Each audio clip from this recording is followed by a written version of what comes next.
I get that question so often from when I do interviews or when I get like introduced to speak or at events and things. They say, how did you decide to make a left turn from the music industry to the mental health field? Like that seems like just a total departure. Like what made you, as if like one day I woke up and I was like, you know what? I'm not going to be in music anymore. I'm just going to decide to be a psychologist. Right. That's obviously not what happened.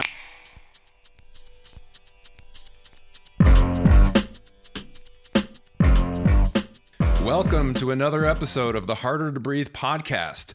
I'm your host, Ryan Dusick. I was the founding drummer of Maroon 5, but I'm now a licensed therapist, author, and mental health advocate. On today's show, we're going to talk about starting over. Interesting topic we haven't delved into completely. We're going to do it today. My co-host, as always, is Duck Maylard. How you doing, Duck? Ryan, there are times in a person's life when something they thought was gone forever comes back to you, and you're given a second chance. And for me, that was yesterday when Rush announced they were coming back. Rush is getting back together. They found a new drummer named Anika Niles, German drummer, and they're getting together. They're going to play some new shows, maybe add some other musicians. It's a great day for Rush fans, and very apropos for our conversation today. Talk about starting over. Those guys thought when Neil unfortunately passed away years ago that Rush, as we knew it, was over, and they found out that they just loved playing so much that they decided they're going to give it another go. So I'm very happy. And I feel a renewed sense of joy about my Rush fandom. So now, let me ask you though, because Yes. I know this can be a mixed bag. Rush fans, diehard Rush fans, have had a little time to adjust to the fact that any formation of Rush going forward is not going to be with their beloved Neil Peart. Right. But still, it's that thing when you're a hardcore fan, you don't want to see the thing that you cherish so much in like some bastardized It's better form. than nothing. Yeah. So how is there a mixed feeling? Is it like, oh God, it feels so weird to see them with I think if it had been an acrimonious split and they'd kicked Neil out of the band and they were like, we found this new drummer, I would be like, fuck you, no one's better than Neil. But Neil unfortunately passed away, and I don't think anybody on the planet is expecting this drummer, as wonderful as she may be, to be Neil Peart. I think that's an unachievable. That's perfectionism rather than chasing excellence. Right. Go see last episode. So I personally, and I haven't seen any negativity online. People are just happy to be like, we just want to see the guys play again. And Alex and Geddy, the two other guys in Rush, they've been best friends for 60 years. Yeah. They just miss each other and they want to play. And now they're like, we're going to add a keyboard player so Geddy doesn't have to play keys. We might add another guitar. Like they're like, for 50 years they've kind of kept the three of them, and that's it. And I think because there's been the expectation of the purists, and everyone, cheers them for having such a full sound with just three of them. It would be cheating to add a stage musician. Right. Well, now those shackles are removed because they can't be the same thing. And so, in a weird way, in connection of our conversation today, they are given the freedom to start over in a new way and enjoy and try new things and not feel bound by tradition or by expectation or anything. So now, not to go off on too much of a tangent, but how do you perceive, in a world that we're in that is so divided and so polarized, Rush has always been the band that is, to me, the most polarizing. You think? Well, I don't know. Maybe there's bands I'm not thinking of that are more polarizing, but there's just always been such hardcore camps of like, Rush are the greatest band of all time, the best drummer, best bass player, best everything.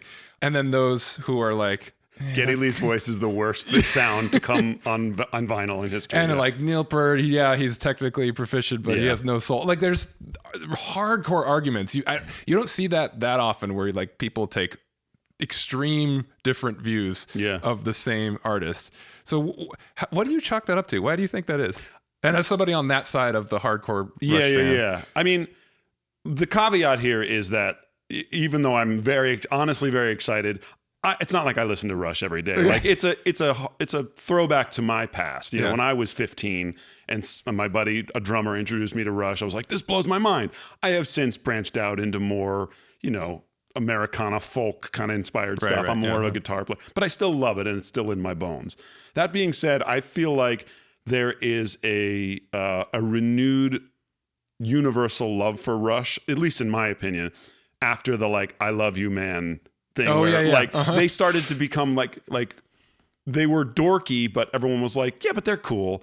And now that people are like, Rush is awesome. Like I feel like they have a very high approval rating, at least in my opinion. Maybe you're saw stuff in your drummer world of like, fuck Neil Peart, but I never saw it. Okay. Like I feel like they're one of those bands that's sort of like, how can you not love Rush? And they're not my thing, but they're good. They seem cool. You know what I mean? So Well, I think I've come full circle because I had like very mixed feelings about Rush. And I think the reason why I asked that question is because I could straddle that line a bit. Yeah. I consider myself one who could see nuance Sure. between the Neil Peart you're always a lovers centrist. yeah, exactly. Yeah. You know, when I started playing the drums, it was the late 80s and it was very much the hair band era. Yeah. But then the 90s hit quickly and I became a grunge guy. And the grunge ethos was sort of gritty, garage rock, sort of sloppy. Yeah, kind of sloppy. It was like do it yourself, the punk ethos, but with a little bit more song craftsmanship than punk, right? So just above that level in terms of songwriting and musicianship, but still that garage aesthetic, right?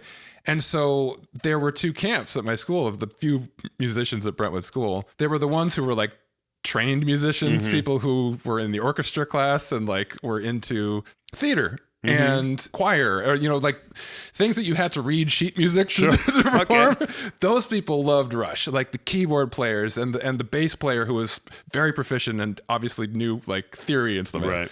And then there were kids like me who were into, you know, Alice in Chains and Nirvana and then classic rock that was more just like blues based, Hendrix, Cream kind of stuff. I guess you're getting into more progressive stuff there, but Rush just had that very precise math rock. Yeah, very elevated musical sort of thing going on. And it's kind of like, I don't know if this is a reach, but how you get so into your own camp that you believe everything there is to believe about your side. Yeah. And then the other side becomes the enemy. And it's like, well, Neil Peart is the worst drummer ever. Ringo Starr's a better drummer than Neil Peart because he was sloppy, but he had feel. And Neil Peart has no feel. And then it's like, I don't really believe that now that I look back. It was just, I was in that camp because we were supposed to believe that. Right. And so I think, though, secretly, because I had to learn Rush songs because our bass player was a Rush guy and he was like the main guy in the band. And so I was like, these parts are impossible. And I would have to spend all this time learning them and playing them. So I had an appreciation for it. And secretly, I would rock out to the stuff. But then I'd be like, oh, yeah, Geddy Lee has a terrible voice. Right. And I think I've come full circle where I'm like, okay, this is not what do you call it? A guilty pleasure. Yeah. Like, this is something I appreciate on a certain level. There are things about it that aren't as good as Otis Redding is soulful, you know, it's a different extreme in terms of what style it is.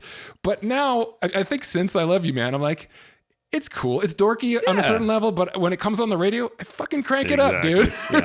My response to that is I'm actually in the same camp in that, like, I can look at Rush and be like, that song's terrible. Like, that song's a horrible example of Rush, and I would never play that for somebody. But there are songs that I'm like, no. Like, if you like Black Sabbath or you like Zeppelin, like, this, I'd put these songs up there with that in that heavy 70s metal sound. You know, later they experiment, and that's why I always loved them, because they tried new things, like sometimes to their detriment, like the rap in Roll the Bones. Oh, geez. Yeah, it's not good. But at least they didn't stay one sound. You know what I mean? So I can sort of see it too and be like, I can appreciate that some Rush is not good. And I think maybe they would too. I feel like they don't take themselves too seriously. But so anyway, I'm just happy because something that I thought was gone kind of forever. I saw their second to last show because I couldn't get tickets to the last show. And now maybe I'll get to see them again. They're coming to LA next year. So we'll see. Just like starting over. So let's talk about it. Those guys, like I said, were given an opportunity to, they're not starting over in that they're starting a new band, but they are in a new configuration and a new kind of approach. It's something that you obviously have a ton of experience with this podcast, with this career, things like that. So let's talk about it. Let's talk about what that moment was for you and what led you to that moment to decide that you're going to have to start over in a new career path. You know? Well, you relate to this too, fairly recently. You've got some new things going on in your life that's been a little bit of a change. Of course, ironically, you've got a rejuvenated acting career happening at the same time. That's how it always happens, yeah. As you zig, something zags. Well, I didn't zig. I sort of veered, you know, because I'm still in the business. I'm just working with a friend on another, rather than as an actor, I'm working sort of in the development side and helping try to get new shows off the ground, which is really cool. That's cool, man. But for me, I mean, I feel like this episode will be a lot more about your experience, but I'll just talk about it real quick. For me, it still feels like, well, I can still feel good about this in my heart, because again, it is still connected in my soul to creation and art and all that. I think if I was like, okay, tomorrow I'm going to be a plumber, that would be a much more difficult decision for my soul, for my wife.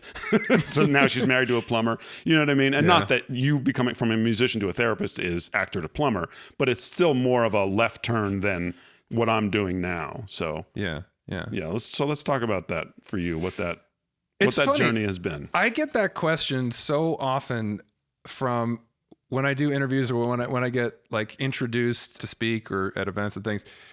They say, how did you decide to make a left turn from the music industry to the mental health field? Like that, it seems like just a total departure. Like what made you? As if like one day I woke up and I was like, you know what? I'm not going to be in music anymore. I'm just going to decide to be a psychologist. Right. That's obviously not what happened. I'm sure that people have those kind of moments in life where they wake up one day and they say, screw it, I'm done with this and I'm starting this. I think for most of us, when we go through life transitions or career transitions, it's not a choice at first. It's something that's thrust upon you in some way. And then you have to kind of do some soul searching and figure out what it is you want for the rest of your life. For me, it was an extremely long process. It took me like a decade after I left the band to come to a place that I was spiritually really lost in order to contemplate, like, what is my life going to be? And what do I want it to be? Right. I think that my identity was so wrapped up in being the drummer in Maroon 5. And I had invested myself completely in that process, in that career, in that identity, right? And we're talking from age 16 to age 28. Right. Like the time when you're figuring out who the hell am I, to when you're supposed to be kind of figuring it out and settling into a life. 28, you're thinking about, is this going to be my job long term? Am I ready to get married and have kids? Like, so from teenage, just figuring it out, to all of a sudden it's over, this whole identity that I had had since then. And I think in the process of it, not just because it was a career, but because it was so fulfilling. It was exciting. It was creative. It was connecting and inspirational. It was just fun. Lucrative. Well, it became lucrative at the end. It wasn't True. for a decade. It was only lucrative in the last couple of years that I was in the band. And then all of a sudden it was very lucrative. But when I look back, like the things I missed the most were the fun, just the energy of being in a team, a part of a team that was creative and building towards something from the ground up. Because that was so all-consuming in that way, I kind of forgot that I had other aspects of my personality and identity that were not wrapped up in that had nothing to do with that. As a kid, I loved writing. That was one of my first passions. I was a jock. I was really into sports. I did kind of make a left turn when I was a teenager, when I chose music one summer instead of baseball. That's true. And that was a very conscious choice, but it was also because I was having arm problems. So there was an inability to perform the way I used to in baseball. And so there was a choice there to reject that and move into music. But that was like, as I think I've done at times in my life, a total rejection of a certain part of myself to embrace another part of myself. And from like 1993, when I joined my first band, until I left the band in 2006, I don't think I watched one baseball game. I don't think I ever went to a Dodger game. I don't think anytime my dad was like, hey, did you see that game? I'd roll my eyes. Like, I just resented it. Yeah.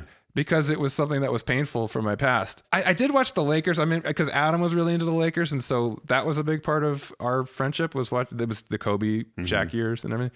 But anyway, that's just to say that by the time I left the band, there was a lot of stuff from my past that was a part of me that I had forgotten about. Yeah. Or I had even consciously rejected in the name of fully embracing this identity as a musician and as a performer and an artist.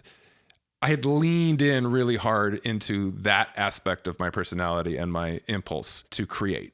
So when I left the band, I had no idea who I was because I no longer had the thing that I had embraced completely as my identity. And I think because it was so painful, I was just escaping and avoiding any kind of new responsibility or any new idea of what could become purpose or meaning in my life. Yeah. And so for like a decade, when I was struggling with alcohol and all that, I was really stagnant and kind of, as we talked about last week, nothing was going to match up to what I had already done. And in my mind, it was like, that was what my life was supposed to be. That was the one chance for my life to be happy. It was my one true identity, and I lost it. And so in my mind, I think that I went to a place where I was just trying to get through the rest of my life, but it was going to be a letdown. But that, looking back on it now, I recognize that was largely because I had so wholeheartedly leaned into this identity. That was only one aspect of me. Right. And had forgotten that there were other aspects to my personality, to my value system, to the things that I knew from an earlier age were meaningful things of a life that I could have lived had I not had this incredible gift of a career as a musician. Yeah. And it took me a really long time to recognize that because I was living in the past and I was stuck in this grief over the thing that I lost, that I couldn't recognize the other things that might actually bring me new purpose and new fulfillment in my life. Do you think, sorry to interrupt you, do you think that your tendency towards perfectionism, like we talked about, is also one of the reasons why you were like, okay, if I am a musician now, not only am I not into sports, but I am going to shut that door because I am 100% focused on this. You know, that your sense of like being a completionist, being like it has to be all or nothing. Yeah. Obviously is now you can look back and say, well, I didn't need to. I could have still watched baseball and played the drums. Like, do you think that was what contributed to that decision, that your tendency to be like, well, if I'm going to do this, I'm doing only this? I think that was a big part of it, but I think there were other aspects to it as well. I think there was an element of sort of identification is a defense mechanism. We choose something to identify with. For some people, it's, joining the Democratic Party and I'm a liberal, or it's, I listen to these podcasts and that's the tribe I'm joining, is the people who think like this. It's hard for us to realize that you could be two things sometimes. And for me, being a musician meant you're more artistic, you're more free thinking. You go against the grain, you're anti-mainstream. And the sports jock part of my identity was like, that's mainstream. That was a real thing. That was a real, you can't be both. Even though we all know Pearl Jam was Mookie Blaylock at one point. Those guys love basketball. Right. They should have made it cool. But no, that was, I agree. I know that there was like a real line. I've said this before, that I've always felt like I never fully fit in sports because I was a little bit more creative and sensitive than your average jock, even though physically I looked and acted like a jock. Right. My temperament didn't really fit it completely. The sort of hard-nosed militaristic aspects of sports. And then in music, I always felt like I kind of didn't fully fit in either, because people kind of saw me as this athlete kind of guy and not fully that free spirit musician type. So do you think then you were also trying to be like, see guys, baseball's gone. I'm 100% musician. That's what I'm trying to say. Okay. Yes. I think I leaned into it because I wanted to belong in my tribe. Yeah. This was the tribe I've chosen. So I have to embrace it fully and reject the other aspects. The other part of it, which is kind of obvious psychoanalysis, was that baseball had become painful to me. It was an incredible source of identity and passion, mirroring my later loss of music. It had gotten painful literally and figuratively, and I chose to walk away from it because it wasn't as fulfilling and I couldn't perform the way I used to. So I rejected it, I think, out of sort of a teenage insecurity of like, well, I used to love that because I was good at it. But now that I'm not good at it, I don't like it anymore. I never liked that anyway. You can't break up with me. I'm breaking up with you. Yeah. Sports are lame. Baseball's lame. Like, I'm a musician. That's what I really care about. So there was layers to it. But you see, these are the things that we do, and I think it's the reason why a lot of people have a hard time with career transitions and life transitions, because you have to effectively mourn this previous version of yourself, or at least previous version of your identity that you embraced. In order to accept fully and embrace this new version of yourself. And that can be tricky, because the easiest way to do it is to reject the past, but that's rejecting a big part of who you are. But even that, can be painful. And if you're not dealing with those feelings, if you're not, fully grieving that, then you're holding on to things. And so I think what happens for a lot of people when they imagine, having to start over in any way, whether it's because of a divorce, you've been married for 20 years and all of a sudden, what is my life if I'm not married to this person, if I'm not living this life in this house with this family structure, who am I? You have to obviously grieve that version of your life that you had fully embraced and find a new one. I think starting over is embracing your past as a part of who you are. It's always going to be there. It's always going to be part of who you are. You're going to carry that with you, the lessons learned, the good times, the bad times. Hopefully you've learned from those things. But that doesn't mean that because you embrace that completely that you can't embrace something entirely new. And so for me, it was having to find, through a grieving process, closure on that chapter of my life, and recognizing that there have always been other aspects of self that I can embrace, and be open to the fact that there are probably other aspects of self that I haven't yet discovered. Right. And that was the biggest thing. I think the turning point where I was able to choose new direction, new inspiration, and ultimately new purpose. And it came for me because, again, it was not a choice. It was a life. I had to get sober in order to not continue down the path that was killing me. But pretty quickly in sobriety, if you're really committed to recovery, you start gaining things you didn't anticipate because you're working on yourself in ways just to stay clean. But then it starts giving you these gifts of self-awareness and in your relationships and how you relate to the world and yourself and to the universe or whatever you believe in spiritually. In the process of doing that, it's a process of self-discovery. You start finding new aspects of self, new appreciation for things, gratitude, openness to change. And for me, I think that psychology obviously was a big part of that. Mental health is a big part of that. Addiction recovery was the first thing that led me into that world. But once I started leaning into that and I started embracing that I had passions and talents in psychology and in just the things I think that I had disowned to a certain extent in sports, just the sensitive side of myself, the empathic, compassionate parts of me that had always been there. That was always a part of my identity. And it had served me as an artist. Here's another world in which it can serve me, being a sensitive person, being somebody who understands people and their complicated nuances, understand relationships. I was in a band with 4 other guys, 3 for 12 years and then James for the last part. And I always looked at that as like being married to 3 or 4 other guys. It's a complicated thing. You really have to do it well, to have it be actually a working relationship. You have to be open in the same ways that you are in a marriage to the fact that you may be wrong. You don't have all the answers. And so anyway, the nuance of a relationship, the idea that people are complicated and you have to work through these things with openness, willingness to change. All of that stuff was exciting to me, not just because it was new, but because it tapped into something that had always been there. It was the intersection of something that was natural to my temperament and new education and experience that I'd gained. And so it wasn't like I woke up one day and I took this total left turn. It was all of those things put together that eventually there was a light bulb moment where I realized, not only is this inspirational to me, but I think I've got some talent at this. Why don't I give this a try? Why don't I make this into a career? What was that moment spurned by an event or a revelation when you were writing your book? What was that light bulb moment? Well, I think that for the first few years of my sobriety, everything I was doing was first and foremost to stay sober, to stay in the recovery community. And that meant going to AA meetings, volunteering at a recovery center, hanging out with a lot of sober friends, fostering those kinds of relationships. Or it was just to feel well. Yeah. Taking care of myself, giving myself the things I needed to be healthy and well in mind, body, and spirit. And so a lot of the things I just described, but also holistic self-care, taking care of my body, prioritizing rest and sleep and diet and exercise and all that stuff. However, in the process of doing all that stuff, I was going to a lot of meetings and telling my story. That was fulfilling because I was overcoming an anxiety, but also because I discovered this thing I now call advocacy or service, being of service to others by sharing something that I had gained in my process. That kind of opened my eyes a little bit. And then I'll be honest, it was the feedback that I got a lot of the times when people would tell me afterwards, wow, you're really articulate in the way that you talk about your story, describe recovery. and really inspirational.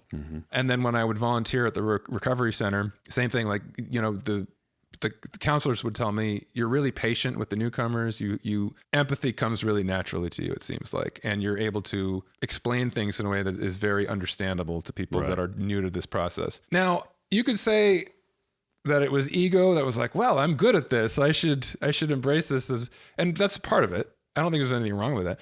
I think that also it was my self-esteem had been so low that feeling like I was good at something was something I really needed at that point in my life. And so the full embrace of that, the choice to lean into it and say, like, maybe I should go back to school. Maybe I should do this as a career. It really had nothing to do with the money. I know that's a really privileged thing to say. It's all right. Because I didn't need to do it for the money. I chose it because it felt fulfilling on a lot of levels for me. It was a moment where I realized a couple things. First off, this is something that I'm good at, and I think I could make it a big part of my identity moving forward. Also, you know, the service element. Well, I'm being of service to others. I know that's helpful to me. If I'm living a life of service, that's going to keep me in the right headspace that I need to be in to stay sober and to be healthy in mind, body, and spirit. I think also what was going on was that I recognized that this was something that was a little scary to me. The idea of going back to school 20 years after I had graduated from my undergrad program, when just a couple years earlier I had been agoraphobic and having panic attacks on a daily basis. Going into a new environment, taking on a new challenge was nerve-wracking. I knew that there was going to be just that first day going back to school and being around all these people and being in a challenging environment where things were going to be asked of me that hadn't been asked of me in a long time. I had been running away from responsibility for a long time, and taking on new responsibilities and commitments was going to be a big change.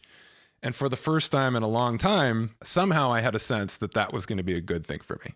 Wow. When I realized that it was scary, that it was terrifying, uncomfortable, all these different negative adjectives, they had been negative to me. For the first time in a long time, they were positive in that I knew this is where growth was going to happen. Wow. This was the next stage of my recovery and the next stage of my evolution as a human being. And so I think the choice came from also the embrace of challenge in life, the embrace of, I know what it looks like to avoid difficult and uncomfortable things. It doesn't get better. It gets worse. When you take on new challenges, not only can you overcome those challenges, but you actually learn and grow from it, and it makes your life better.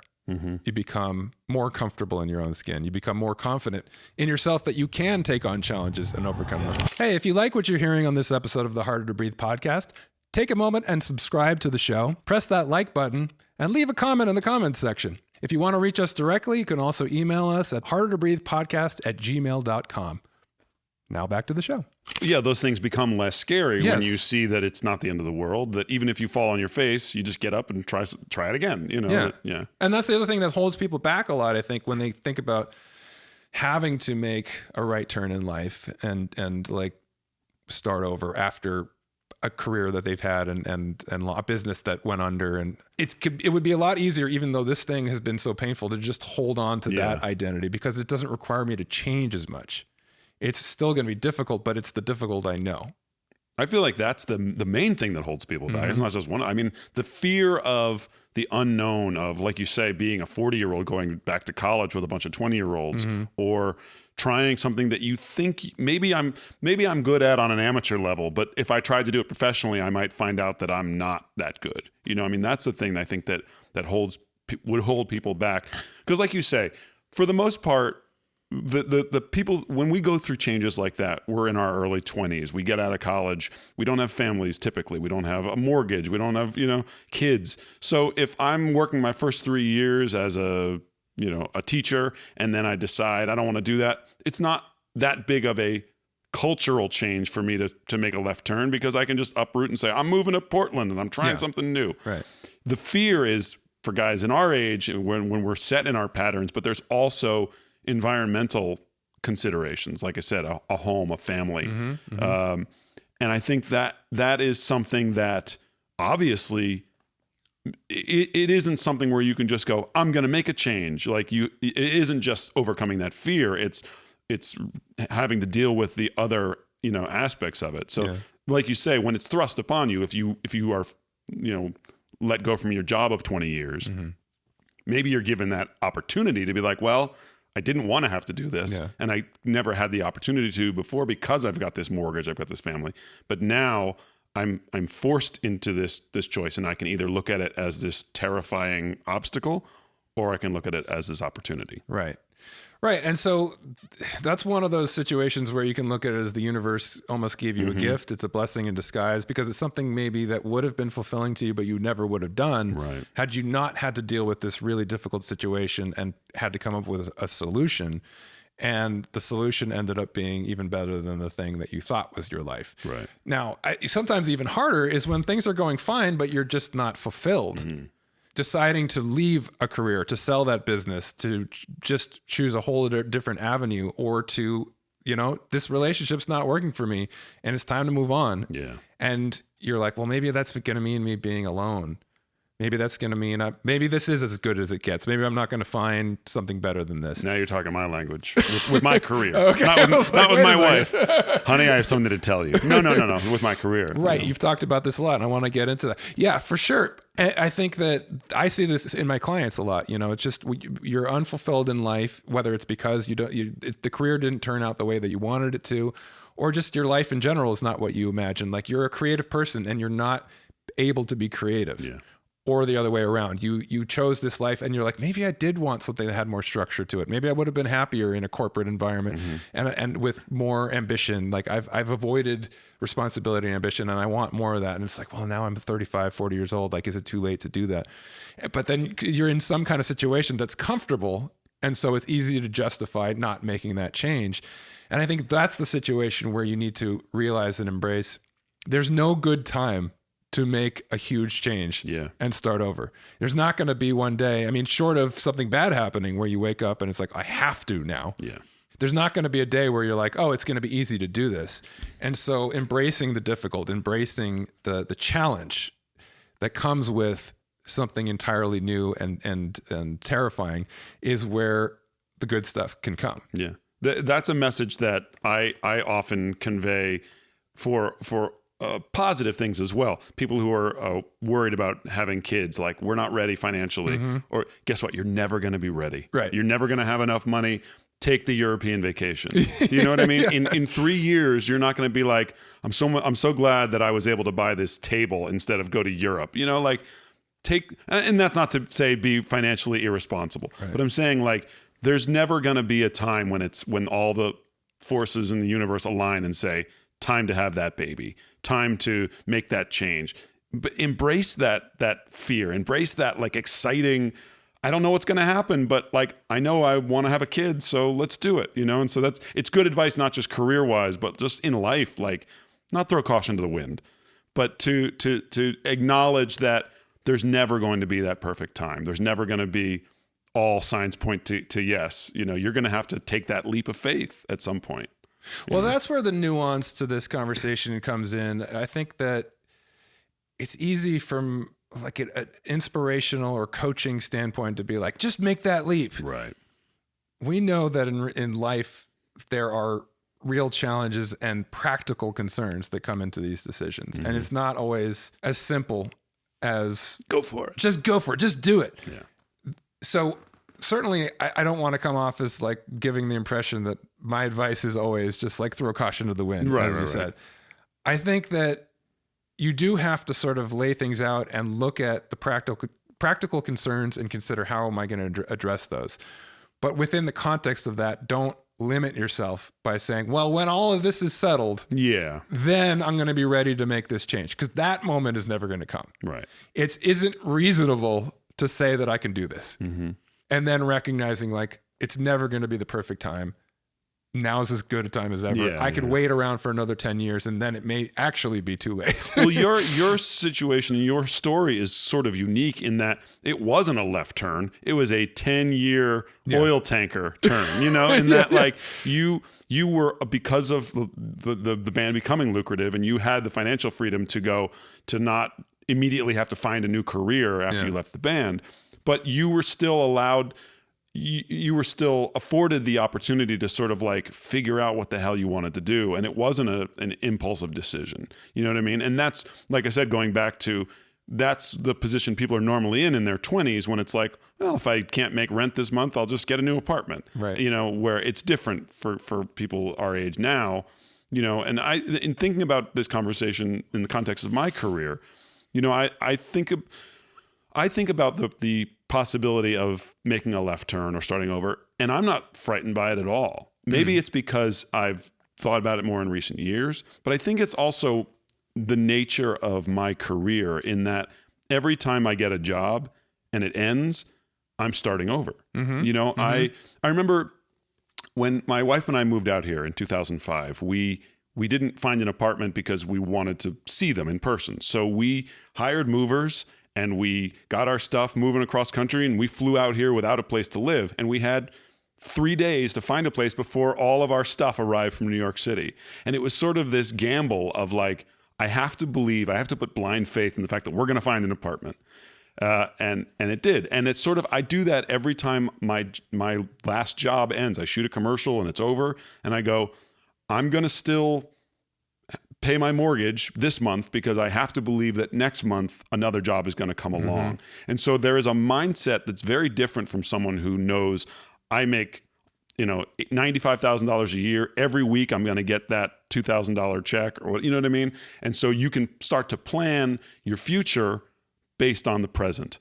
I always have to plan my present based on the future, if that makes sense. Yeah. And so, like I said, the prospect of, I've always fantasized about, I mean, I said like picking up and moving to Wisconsin and being, maybe I'd be a carpenter or whatever. None of that has ever frightened me. It's always been very exciting to me.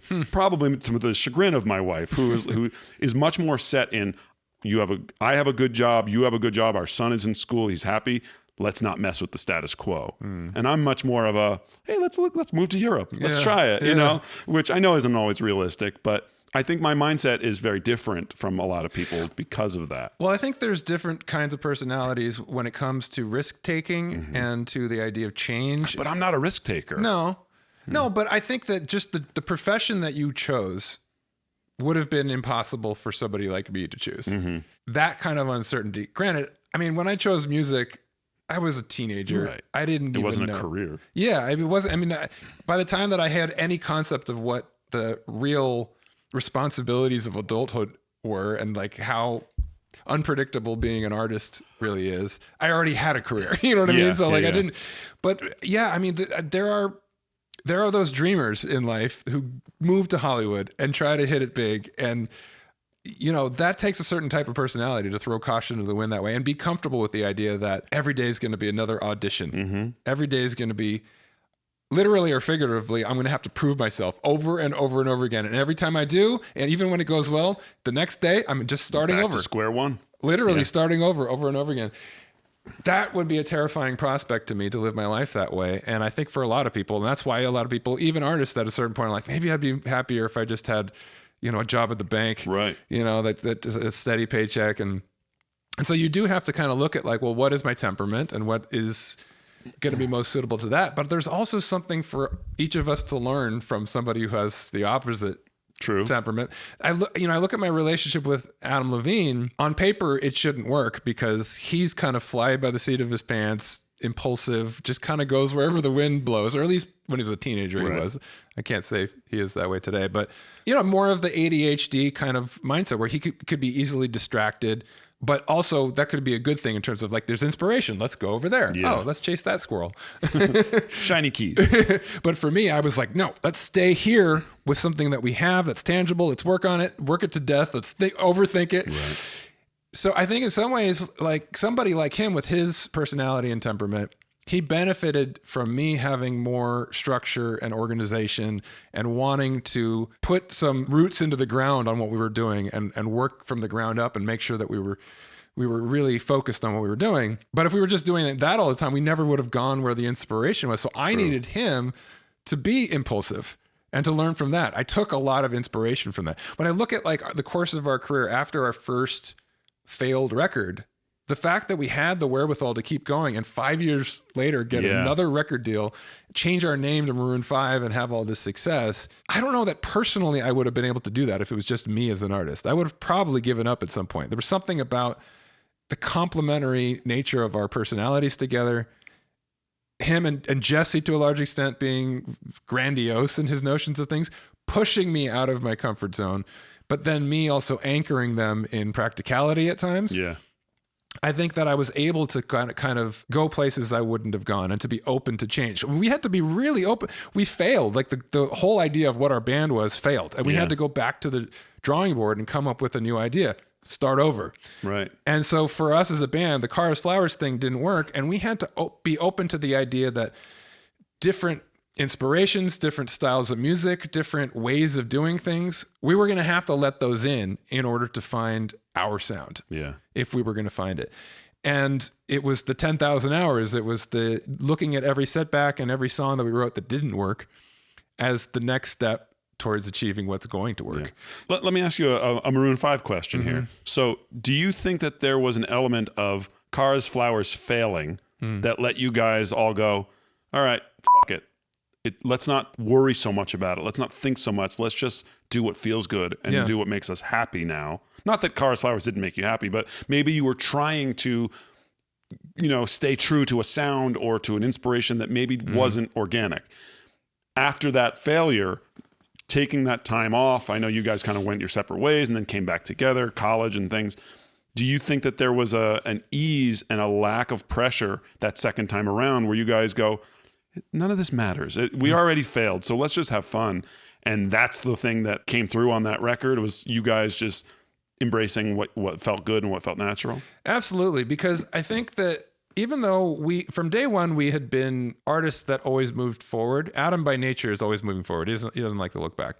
And Jesse, like I said, it could be just always trying to achieve these grandiose ideas of what we could do with our music. So, I mean, we were a grunge band for like a year and a half, and then all of a sudden we were like into the Beatles, and we were doing much more poppy, melodic type stuff, and Weezer and Green Day became influences. So we had already, I think, by nature been a band that was always moving forward and open to change. However, I know that our mindset in making that Cars Flowers album for Warner Brothers was very stilted in terms of like, we have to fit into some model of success. There was a narrower vision of, well, this is what it takes to be on the radio. Right. This is what it takes to have a following. We bought into the industry model of like the cookie cutter thing of how we need to package this in a way that is going to be mainstream. Yeah. Whereas after the failure of that and recognizing it doesn't matter if you have the biggest manager, the biggest record label, the biggest producer, and everything on paper looks like it's lined up to be the next Weezer or Green Day, it's still not a guarantee. Yeah. So why bother chasing that sure thing when you could spend all that time trying to find something that's unique to you? Mm-hmm. So that was definitely the shift, was the embrace of, well, if that's not a sure thing, then why not give it a try to just do what really gets us off, Which is the lesson of this conversation, in that, like, if you're not happy in the thing that you're doing, it isn't that much of a risk to say, well, I'm going to make a left turn, because what's more important, your happiness or the steady paycheck, And we got really tested in that resolve, because it wasn't like we stopped wanting to be extremely successful. Sure. And Adam always had the vision of being a mainstream pop star. I don't think it was ever like, we're just going to be cool and artistic and reject, the top 40 charts. If anything, he leaned into he wanted to make Michael Jackson Thriller when we made Songs About Jane. He was thinking very high level in terms of having pop hits. But we stumbled onto this sound that was unique to us, and it took us 8 years to find it, and a failed record deal. And I think that when we found it and we kind of looked at each other and we realized, like, holy shit, like, this is a totally new thing. It's different than what we've done. It's actually different than what anyone's done, I think, in some ways. Not that all of the influences were unique. It was just that the combination of influences. The kind of white boy soul that didn't exist before, at that time. Yeah, because, I mean, you'd seen the blue-eyed soul thing of like Hall & Oates and stuff like that, and that was an inspiration for me. Kenny Loggins, or even in our generation, like In Excess, for instance, was like, they had funky guitars and kind of a... Yeah, there was like an obvious influence by like 70s disco and Nile Rodgers kind of stuff, but then you wouldn't have mistaken it for a black band. It was clearly a white band with those influences. And I think that was similar. But I think for us, we found this new sound. And it was totally different than anything that was out there. It was unique in that it wasn't unique in terms of being a blue-eyed soul type band, but it was unique that we were using contemporary hip hop and R&B influences in the context of classic soul and rock and roll and pop. And so we knew that was different, and we knew that was a way in for us to get a record deal, but nobody was embracing that. Like every record label we played for told us, like, choose a lane. Yeah. You're either an R&B pop band or you're a rock band. You can't be both. And this thing, we can hear the influences, but if you're 4 or 5 white guys influenced by Timbaland and the Neptunes, it sounds like NSYNC. Like that was the kind of feedback we're getting. Like you either have to go all the way with it and be like a straight up urban R&B and compete with that radio format, or stay in your lane and be more like the Strokes with a little bit of influences of this other stuff. And granted, we didn't get any offers from any of these labels. They were rejecting us. But we intuitively knew what was unique to us was our strength. And so we had to really lean into that and say, no, this is what we are. This is what is going to make us great. And we were right. And finally a record label came along, independent label that had the vision to say, don't change. Yeah. We like it exactly the way it is. It's our jobs as a record label to create the niche for you. Set the trend instead of follow the trend. Yes. Yeah. And that, I think, although that's specific to being creative and being an artist in terms of finding something very specific and not following trends and creating your own trend, I think it's applicable to this larger conversation in that, like, it's not always going to fit into a cookie cutter thing of like, this is the path I chose. I went to college and I got this degree and it takes me into this field and I can spend the next 50 years of my life in this field that's applicable to what I was doing when I was 19 years old. Sometimes you go down that road and at some point you realize that's not the road for me. And the new road is going to have to take some creativity and finding what's unique to me. What are my unique talents? I thought it was being a surgeon. But actually it's carpentry. You know what I mean? I'm going to have to become really good at that and figure out, like, how am I going to create a business around that? And it's not easy to do that. That's a tough thing to do, to embrace that.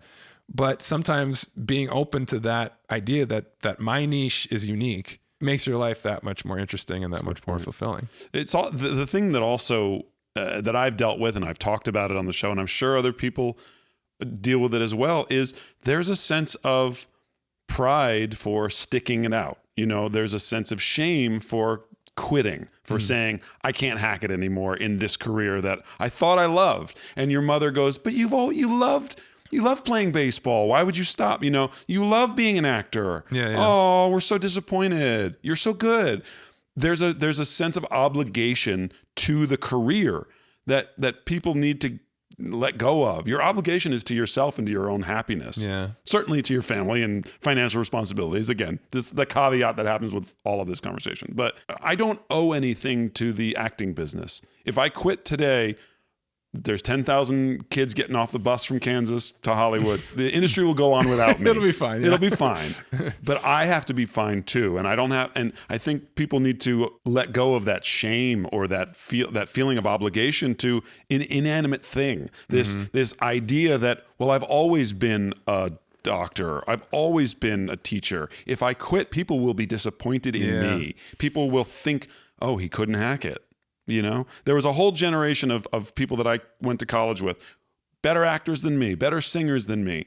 But for whatever reason, they didn't have the right agent in New York. And after 3 years, they were real estate agents. And I don't look at them as like, chumps, they couldn't hack it. I go, oh, cool, they have a paycheck. Maybe they found a new passion. But I'm sure that there was a part of them that was mourning the loss of their career the way you've talked about. Of like their identity was so wrapped up in, especially something like theater and musical theater, it's so all-inclusive. You're a theater guy. You're not just, it's not like people are like, oh, that guy's such a dentist. Like, there isn't a dentist person. No shade to dentists out there. You guys are great guys and gals. But theater people are it's their whole personality. Yeah. So to suddenly have to go into a new career as like, oh, that's Pete. He's the East Coast systems engineer. But man, what a voice. It's like a party trick now that he can sing karaoke or something. But I think that's something people have to give themselves. And it always comes back to saying like grace and giving yourself a pass on like, that if that's one of the things that's holding you back from making a change or making a career choice, is like, but I'm only people only know me as this thing, and I have only known myself as this thing, and I'd be ashamed to quit. And I think that's bullshit. Well, you've stumbled onto something that's a really important aspect of this conversation, which is the expectations of others. Because that is something that really weighs on people. I think in particular when you're young, and you start a career or you go to college and you have a path that's laid out before you, you are often concerned about letting your parents down. Yeah. Your family, your community, whoever it was that believed in you or maybe even chose that path for you in some instances. I paid for that goddamn college. You're going to be a doctor. Right.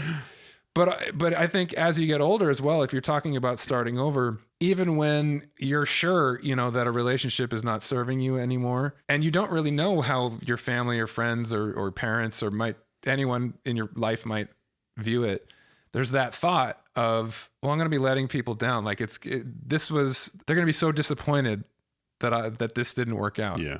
And as if you're living your life for all those other people. Right. And it can be painful. I think that, people do get connected to, people that love you get connected to your life as they know it. Mm-hmm.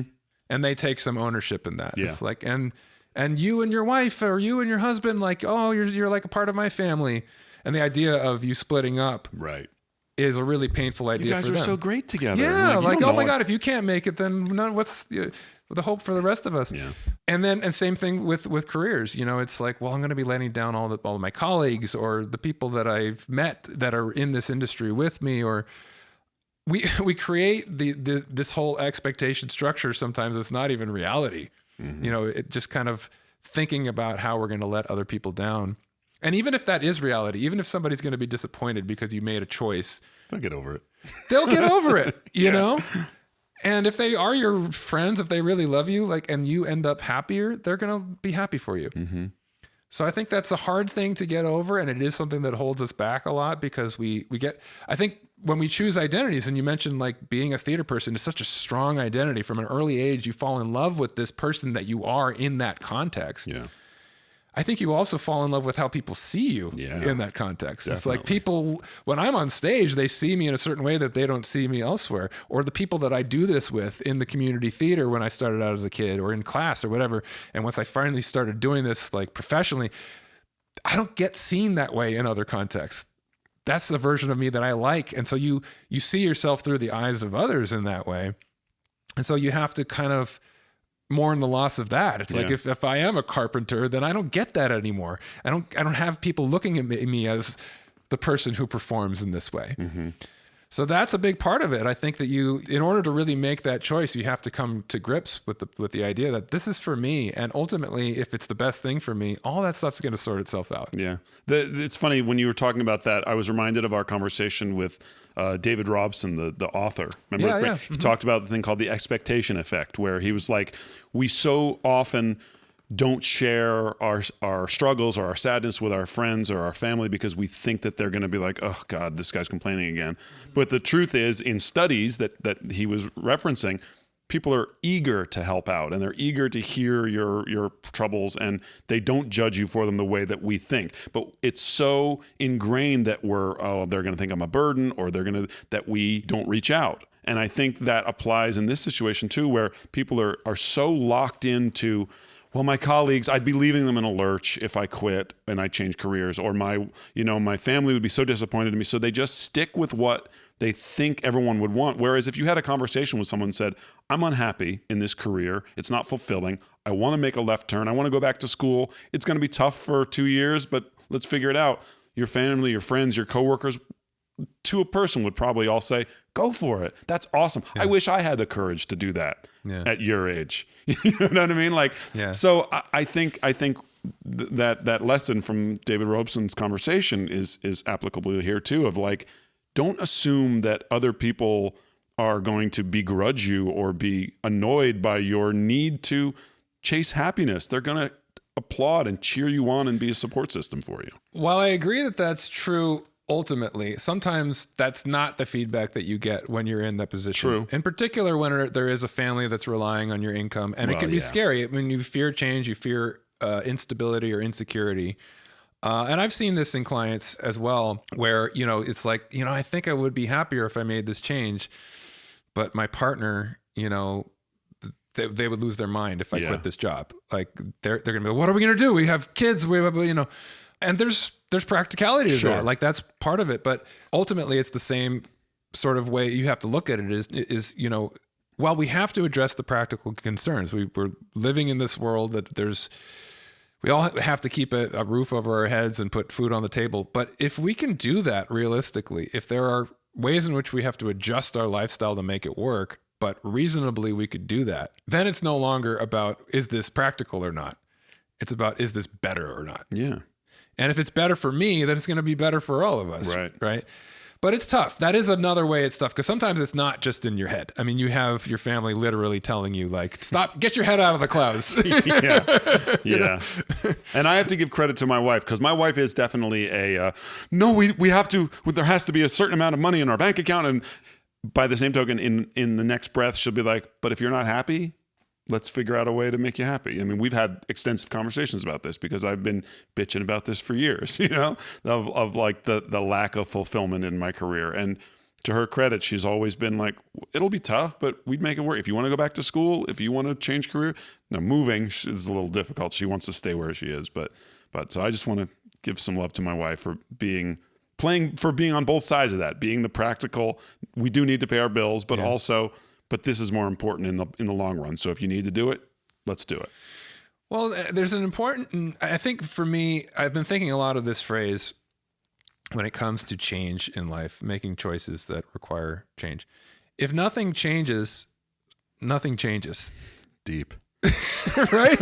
Wherever you go, there you are. Well, it's like if you're sitting around waiting for something that you're unhappy with to change, it's not going to happen. Yeah. You have to change something in order for change to happen. Mm-hmm. And in that regard, the riskier thing to do is to do nothing. There's choices you have to make in terms of what you're willing to do and what you're not willing to do. And you have to weigh the risks and the benefits, the cost benefit analysis of like this choice. But ultimately, if it's just, I'm scared, I have to take a leap. I have to it's not going to happen until you make it happen. Right. And so if there's something that you're unhappy with in your life, it's never going to, again, it gets back to it. There's never going to be a right time. It's never going to be comfortable. But if something's going to change, you have to change it. It's a good place to wrap this conversation up, I think. Before we go, I want to say a special thank you to everybody. We just hit a little milestone. We hit 500 subscribers on YouTube, which may not sound like a big number, but it's a big number to us. We love every single one of the people who watch our show each week and listen. So we want to thank you all very sincerely for doing that. Please spread the word. Tell your friends and family, especially if the conversations that we have are the type of thing that you think might help them, might benefit them. Maybe somebody needs a little motivation or a little support. Maybe we're the guys to do it. So I just wanted to say thank you to our YouTube community and keep spreading the word. All right. Thank you for tuning in to another episode of the Harder to Breathe podcast. If you haven't hit that subscribe button, hit it now. Bing. Like and comment. And join us every Tuesday for new episodes right here on the Harder to Breathe podcast. Hey guys, Duck here. Thank you so much for watching this episode of the Harder to Breathe podcast. If you liked what you saw, feel free to go ahead and click the links here on the screen for older episodes, and be sure to subscribe. Click that subscribe button, and then you'll get notification about new episodes as they come out every Tuesday. So thanks for watching, and we'll see you next time on the Harder to Breathe podcast.